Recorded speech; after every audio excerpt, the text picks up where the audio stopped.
오늘 요셉의 의로움은 무엇인가의 제목으로 하나님의 말씀을 나누겠습니다. 이제 정말로 성탄절이 며칠 남지 않았습니다.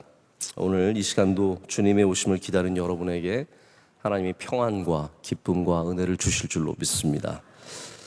저는 금강산에 가본 적은 없지만 금강산의 여러 그림을 보면 금강산이 어떤 산인지 좀 퍼즐을 맞추듯이 조금이나마 이해하게 되는 것 같습니다. 정선의 유명한 금강산도 있고 또 금강산 사진들도 있고 이런 거 저런 거 보다 보면 금강산은 이렇게 생겼겠지라는 것을 생각해 보게 됩니다. 우리 복음서에 나타나 있는 탄생의 이야기도 사실 그와 비슷합니다. 모두가 조금씩은 다릅니다. 근데 우리는 그 다름을 통해서, 다른 그림을 통해서 더 선명한 우리 탄생의 이야기를 그려보게 됩니다. 그래서 요한복음에는 탄생의 이야기 자체가 없죠. 요한복음에는 예수님이 어떤 분이신지, 그래서 말씀이 육신이 되었다라는 표현으로 이 땅에 오신 사건을 우리에게 전해주고 있습니다. 마가복음은 아예 탄생 이야기 없이 예수님께서 회개를 선포하는 말씀으로 시작해서 바로 공생애로 들어가게 됩니다. 오직 마태복음과 누가복음, 그래서 저희가 성탄절 다가오면 늘상 마태복음과 누가복음을 왔다 갔다 하고 있는 겁니다. 그래서 마태복음과 누가복음만이 예수님의 탄생을 기록하고 있는데, 여러분 잘 아시다시피 누가복음은 굉장히 풍성한 얘기가 있습니다. 굉장히 긴 이야기가 있고 사가랴와 엘리사벳의 이야기뿐만 아니라 다양한 사람들의 기도와 다양한 사람들이 예수님을 기다리는 모습들이 나옵니다. 목자가 예수님께 와서 경배한 이야기처럼 이렇게 우리가 마태복음에 나오는 이야기와는 조금 다른 흥미로운 얘기들이 진행이 됩니다. 마태복음은 족보부터 시작합니다. 그만큼 예수님께서 다윗의 후손으로 오는 왕으로 오시는 것이 굉장히 중요한 사건이었고, 그런데 마태복음은 좀 이야기가 그렇게 많지는 않습니다. 그런데 제가 마태복음을 귀하게 여기는 것은 여기에 마리아의 어떤 예수님을 갖게 되면서 그 두려움 가운데 가브리엘을 만난 누가복음의 얘기과는 다르게 마태복음은 요셉의 이야기가 중요하게 등장하고 있습니다. 요셉이 중요한 사람이라는 거죠. 아무래도 우리가 카톨릭 전통이 워낙 마리아를 강조하다 보니까 우리 개신교도 당연히 마리아가 중요하고 마리아의 역할이 지대한 것은 알고 있는데, 요셉의 역할이 얼마나 중요한지를 우리가 잊어버리는 경우가 있는 것 같습니다. 그래서 저는 오늘 잊혀진 남자 요셉을 여러분께 좀 소개하고자 합니다. 성경은 요셉의 자격이죠. 요셉이 왜 중요한 사람입니까? 다윗의 후손이기 때문입니다. 마리아가 다윗의 후손이 아니라 요셉이 다윗의 후손이고, 그것을 굉장히 중요하게 여기는데 그거는 잠깐 나오고요. 사실은 요셉의 성품과 요셉의 믿음이 중요한 겁니다. 그것이 얼마나 중요했는지를 오늘 말씀에 우리에게 보여주고 있습니다. 지금 18살 청소년에게 여러분이 무엇을 기대하실지 모르겠는데 2000년 전에 한 18살 정도 되는 청년이 갖는 이 함의하는 바는 굉장히 다릅니다. 마치 100년 전의 환갑과 지금의 환갑이 전혀 다르지 않습니까? 제가 요즘에 우리 남성교회 환갑 감사 예배 이렇게 가보면 거기에 계시면 안 되는 분들이 많습니다. 뭐 환갑을 하시는지 이해가 되지 않고, 원로 목사님이 팔순이신데 그러시면 안 되는 거죠. 우리가 팔순에 기대할 수 없는, 그러니까 옛날에 60, 70, 80과 지금 60, 70, 80은 완전 다른 이야기입니다. 그러니까 예수님 당시에 18살, 20살은 우리가 생각한 것보다 굉장히 성숙한 사람이었고, 또 그가 오늘 말씀에 나오는 것처럼 우리가 요즘 청소년에게서 전혀 기대할 수 없는 그런 애들도 있겠지만 굉장히 성숙한 사람의 모습을 갖추고 있음을 보게 됩니다. 우리가 보통 교회에서 자라면서 좀 착하고 괜찮고 그런 남자들을 뭐라고 부르는지 아시죠? 교회 오빠라고 부릅니다. 교회 오빠. 그래서 세상에서도 교회 오빠의 이미지가 있습니다. 뭔가 좀 멀쑥하고 말쑥하고 옷도 단정하게 입고 셔츠도 다 집어넣어서 입고 뿔테 안경 쓰고 그리고 기타나 맨, 이게 이제 교회 오빠의 전형적인 이미지인 것 같습니다. 근데 저는 오늘 이 요셉을 보면서 교회 오빠는 이게 진짜 교회 오빠다. 여러분, 딸이 있으신 분은 어떤 사람에게 보내주고 싶으실 것 같으십니까? 안 보내주고 싶으시겠죠. 그런데 언젠가는 보내줘야 하는데, 제가 우리 교회 장로님 한 분이 딸이 이제 시집을 가려고 막 생각을 하고 있는데, 그 장로님께서 하시는 말씀이 우리 교회 대학부 팀장 정도만 되면, 그 정도의 믿음만 있으면 언제든지 보내줄 마음이 있다라는 그런 말씀을 하실 때 제가 굉장히 감동이 됐어요. 우리 명석교회 대학부 팀장들 잘 팔려갈 줄로 믿고, 근데 중요한 것은 요셉 같은 믿음을 가진 젊은이들이 되어야 합니다.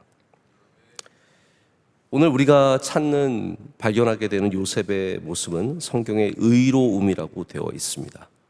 19절에 보면 그의 남편 요셉은 의로운 사람이라 라고 되어 있습니다. 그럼 보통 우리가 성경에서 만나는 인물들 대부분은 하나님께서 택하시고 부르시고 그 다음에 많은 훈련을 통해서 성장한 사람들입니다. 이 캐터고리, 이러한 방식에 해당하지 않는 인물들은 몇 명 되지 않습니다. 아브라함 부르시고 하나님께서 택하시고 부르시고 훈련시켜 주십니다.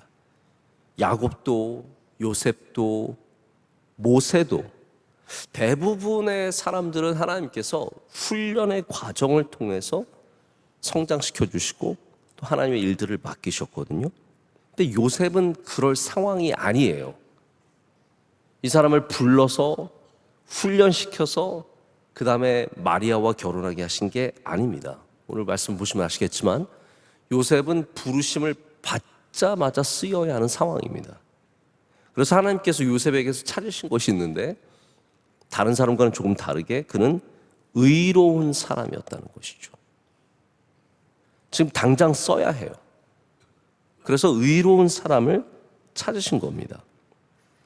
만약에 요셉이 여러분 생각하는 것처럼 우리가 귀하게 여기는 사람처럼 모세처럼 왕궁에 있었던 모세처럼 경노하는 사람이었다면 오늘 사건은 굉장히 다르게 전개가 되었을 것입니다. 베드로처럼 성격이 급한 사람이었다면 아마 이야기는 다르게 전개가 되었을 것입니다. 하나님께서는 이 일에 의로운 사람이 필요하셨고 요셉은 준비된 사람이었습니다. 그럼 만약 여러분께서 하나님 앞에 의로운 삶을 살고 계신다면 그게 헛되지 않습니다. 하나님께서 쓰시는 순간이 있을 줄로 믿습니다. 의로움은 쓰임 받습니다. 의로움은 그냥 자격만으로 끝나는 것이 아니라 하나님의 일에, 하나님의 계획에 반드시 쓰임을 받고 하나님께서 귀하게 여기시는 줄로 믿습니다. 우리 교회에 아주 중요한 공직에 계셨던 분이 계시는데 이분이 평소에 굉장히 정직하게 사셨습니다. 알아주는 사람 없어도 정직하게 사신 거예요. 그래서 재산도 많이 없었고 외로운 길을 걸으셨는데 나중에 정부에서 좋은 사람을 찾다 보니까 이분이 발견이 되신 거죠. 그래서 그냥 바로 그러한 삶, 의로운 삶을 살았던 것 때문에 결국은 정부에게 귀하게 쓰임을 받게 됩니다. 하나님께서 의로운 사람을 찾으실 때가 있습니다. 요셉은 예수님의 오심에 바로 의로운 사람을 찾으실 때 발견되었고 그리고 귀하게 쓰임을 받게 됩니다. 혹시 여러분 의로운 삶을 살면서 외로우실 때가 있고 힘드실 때가 있습니까? 그 그 의로움을 귀하게 여기시고 지키시기를 축복합니다. 나 혼자 이렇게 살아서 뭐하냐? 여러분 그렇게 생각하지 마십시오. 그게 귀한 겁니다. 그게 하나님께서 쓰시는 귀한 도구가 될 줄로 믿습니다.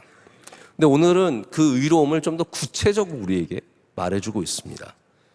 의로운 사람이라 해놓고 그게 끝이 아닙니다. 그 의로움이 무엇인지를 우리에게 보여주는데 그를 드러내지 아니하고 가만히 끊고자 하여라고 되어 있습니다. 이 말이 무슨 말입니까? 마리아가 아이를 가진 사실을 사람들에게 드러내지 않고 가만히 이거는 결혼이 파탄 났구나. 내가 이거를 막 사람들에게 알릴 필요는 없지만 어쨌든 안 되겠다라고 해서 가만히 끊기를 원했다는 거죠. 그럼 요셉 안에 있는 어떠한 의로움이 그것을 드러내지 않고 가만히 끊고자 하였을까요? 근데 이게 여러분 새벽이라서 막 많이 생각하실 그런 상황은 아니시겠지만 이게 바로 우리가 알고 있는 의로움에 정확하게 반대되는 이야기입니다. 여러분 의로움이라는 게 예수님 시대의 의로움이라는 게 뭡니까 여러분? 마리아가 남편 없이 아이를 가졌다는 사건을 의로움으로 접근하면요, 그 마리아를 사람들 앞에서 공개적으로 밝히고 돌로 치는 게 그때의 의로움입니다. 그렇잖아요.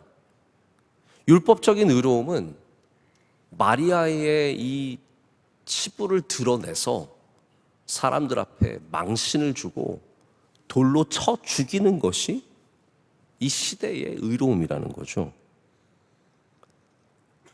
그러니까 우리가 알고 있는 의로움에 정확하게 반대되는 의로움을 오늘 말씀은 의롭다라고 보여주고 있습니다. 요즘에 제가 메이저 미디어나 마이너 미디어나 혹은 개인 미디어나 이런 걸 보면 없는 사실도 있는 것처럼 만들어서 드러내고 사람을 공격하는데, 그러면서 자신들이 굉장히 의로운 집단이고 의로운 사람인 것처럼 하는 게 저는 너무 우스꽝스러워 보입니다. 그런 시대를 우리가 살아가고 있습니다. 이게 의로움이에요. 우리는 의롭다. 당시 바리새인들이 갖고 있는 의로움이 바로 그러한 의로움이었습니다. 잘못한 사람? 당연히 끌어내야죠. 당연히 돌로 쳐 죽여야죠. 우리의 의로움도 그와 비슷하지 않습니까? 잘못한 거 밝혀야죠. 그 사람 발도 못 붙이게 해야죠. 그런데 예수님의 오심에 하나님이 쓰시는 의로움은 그렇지 않았습니다. 만약에 하나님께서 가장 의로운 바리새인을 고르셔서 요셉의 역할을 감당하게 하셨다면 마리아는 당연히 돌에 맞아서 죽었을 것입니다. 그런데 하나님께서 택하신 의로움은 다른 의로움이었습니다. 그것은 마치 나중에 예수님께서 우리에게 보여주시는 의로움과 같은 모습입니다. 그래서 요셉이 진짜 아빠는 아니지만 어떻게 보면 부전자전인 겁니다. 아니죠, 자전부전인 거죠. 아들 예수 그리스도께서 이 땅 가운데 보여주시는 의로움은 우리의 부끄러움을 덮어주시고, 할렐루야, 우리를 품어주시고 우리의 부족함 속에서 우리를 안아주시고 결국은 우리를 위해서 자신이 죽으시는 그러한 의로움이었습니다. 여기 여러분 근데 약간 모순된 게 있습니다. 왜냐하면 성경에 나오는 의로움의 모습은 다양합니다. 그렇죠? 어떻게 한 가지 모습만 있을 수 있겠습니까? 우리 교회에서 의롭다까지라고 표현을 좀 하긴 이상하지만 좋은 교인들의 모습은 어떤 모습일까요? 획일화되어 있지 않습니다. 어떤 좋은 교인은 청소할 것이고, 어떤 좋은 교인은 장식을 만들 것이고, 어떤 좋은 교인은 예배를 잘 드릴 것이고, 다양한 좋은 교인의 모습이 있는 것처럼 의로움도 마찬가지입니다. 근데 성경을 보면 다른 의로움이 분명히 있어요. 예를 들어서 선지자들은 이스라엘의 죄를 낱낱이 드러냅니다. 그게 하나님이 주시는 그 의로움이거든요. 그럼 이 모순을 우리가 어떻게 받아들여야 할까요? 한쪽은 막 죄를 드러내는 믿음, 의로움이었는데 오늘 말씀에 나오는 의로움은 그걸 다 덮어주는 의로움이거든요. 뭐가 맞을까요, 여러분? 제가 말씀드린 것처럼 한마디로 말씀드리자면 의로움은 획일적이지 않습니다. 다시 말해서 내가 요걸 해서 의로울 거야 라고 생각하면 그건 의로움이 아닙니다. 진정한 의로움은 뭐냐면 하나님의 뜻대로 행하는 것, 이것이 진정한 의로움입니다. 내가 요걸 하면 의로운 사람이 되고 난 요렇기 때문에 의로운 사람이야. 그건 하나의 어떤 행위로서 의로워지는 것인데 성경이 말하는 의로움은 절대로 그게 아니라는 거죠. 하나님의 뜻을 행하는 것, 하나님의 뜻을 귀하게 여기는 것, 이것이 진정한 의로움입니다. 그래서 어떤 것은 드러내서 아픔을 참고 찢고 도려내야 하는 의로움이 있는가 하면 어떤 것은 잘 덮어서 낫게 하는 의로움이 있다는 거죠. 그럼 상처도 다 그런 거 아닙니까? 어떤 건 찢어서 고름을 짜내야 하는 그러한 치료가 있고 어떤 건 잘 덮어놓고 절대로 열면 안 돼요. 자꾸 반창고 자꾸 열고 그러면 덧나죠. 우리가 다쳤을 때도 냉찜질 해야 되는 것이 있고 온찜질 해야 되는 게 있어요. 우리나라는 다 뜨거우면 좋은 줄 알아요. 우리나라 사람들 다 뜨거워 좋다 그러는데 그렇지 않습니다. 발목 삐고 어디 뭐 다치고 그러면 바로 냉찜질이 좋은 건 아시죠? 기본적으로 아시죠? 저도 뭐 종종 다치니까 냉찜질을 잘 해주면 상처가 빨리 낫습니다. 아픈 데가 빨리 낫습니다. 어떤 거는 차갑게, 어떤 건 뜨겁게 상황에 맞게 하는 것처럼 우리의 의로움이라는 것이 획일적인 모습이 절대로 아니라는 겁니다. 하나님의 뜻을 따라가는 것. 그것이 의로움인데 그걸 다른 말로 뭐라고 하나요? 우리가 그것을 믿음이라고 하는 겁니다. 그래서 여기서 우리는 요셉의 다른 모습, 의로움에 따라오는 다른 모습인 믿음을 만나게 됩니다. 요셉은 믿음의 사람입니다. 할렐루야. 우리가 뭐 생각하는 것처럼 예배 많이 나오고 봉사 많이 하는 그런 믿음은 아니었지만 그는 하나님의 뜻에 순종하고 그 뜻을 귀하게 여기는 믿음을 갖고 있었습니다. 여러분 믿음 있으시길 축복합니다. 오늘 이 의로움과 믿음을 다 붙잡으셔야 하는데 만약 여러분이 봉사는 열심히 하고 있는데 하나님의 뜻을 전혀 상관없이 살아가고 있다면 그건 진정한 믿음이 아닐 수 있습니다. 믿음 생활을 잘하고 있는 것뿐이지 어쩌면 진정한 믿음을 갖고 있는 것은 아닐 수 있습니다. 요셉이 이제 마리아의 상황을 알게 되었을 때 오늘 말씀을 보니까 꿈을 꿨어요. 그래서 20절에 뭐라고 되어 있냐면 이 일을 생각할 때에 주의 사자가 현몽했다라고 되어 있습니다. 너무 상황이 보이지 않습니까? 요셉이 가만히 끊자라고 생각을 했지만 이 생각이 눌려 있는 거예요. 밤에 누우면 자꾸 생각이 나는 겁니다. 어떻게 해야 되지? 내가 이 일을 어떻게 하다가 내가 이런 일을 만나게 되었을까? 막 답답하고 힘든 거죠. 그래서 거기에 눌려서 그 일을 생각하고 있는데 하나님께서 그 가운데 꿈에 주의 사자를 보내셔서 꿈의 말씀을 하시는 겁니다. 이를 다 설명해 줍니다. 이거 하나님이 하시는 일이다. 성령으로 잉태된 것이다. 너는 절대로 버리지 말고 잘 데려가라. 이 이야기를 해줬어요. 자, 그러면 여러분, 뭐 마리아에게는 가브리엘이 갔고 오늘 어떠한 사자가 왔는지 모르겠지만 이렇게 하나님이 말씀해 주시면 여러분 다 들으실 수 있으시겠습니까? 저는 가끔 그런 생각 해보거든요. 야, 진짜 하나님이 나에게 나타나셔서 말씀하시면 내가 다 진짜 순종할 수 있을까? 우린 다 있을 것 같지만 이런 상황을 한번 만나보세요. 오늘 뭐 집사님 중에 한 명이 꿈을 꾸셨는데 밤에 나타나셔서 하나님 넌 에티오피아에 가서 10년 동안 있어라. 아멘! 하고 일어나가지고 바로 에티오피아 비행기 끊고 가실 수 있으시겠어요? 제가 좀 기도를 해서 하나님께서 우리 성도들의 꿈에 좀 많이 나타나시기를 좀 기도 좀 해야 될 것 같아요. 그래서 막 에티오피아도 가고 캄보디아도 가고 필리핀도 가고 막 폭격이 일어나가지고 막 우리가 명확한 하나님의 말씀도 사실은 잘 순종하지 못합니다. 여러분, 성경에 나와 있는 명확한 하나님의 말씀, 이거 우리에게 주신 말씀 아닙니까? 만약에 여러분이 예수님의 말씀대로만 살아도 진짜 그건 대단한 믿음입니다. 근데 우리 그렇게 안 하거든요. 이 말씀에 분명히 용서하라고 되어 있는데 막 고민해요. 용서할까 말까. 뭘 고민해요. 여러분, 용서하시길 축복합니다. 말씀에 용서하라고 되어 있잖아요. 내가 저 사람 진짜 사랑을 어떻게 사랑해. 여러분, 사랑하라고 주님께서 말씀하셨습니다. 사랑하시길 축복합니다. 우리가 주신 예수님의 분명한 말씀도 사실 잘 못 따라가거든요. 근데 사자가 이렇게 나타나서 이렇게 하라고 했을 때 그대로 하기가 쉽겠습니까? 근데 요셉을 보십시오. 어떻게 되어 있냐면 24절을 보세요.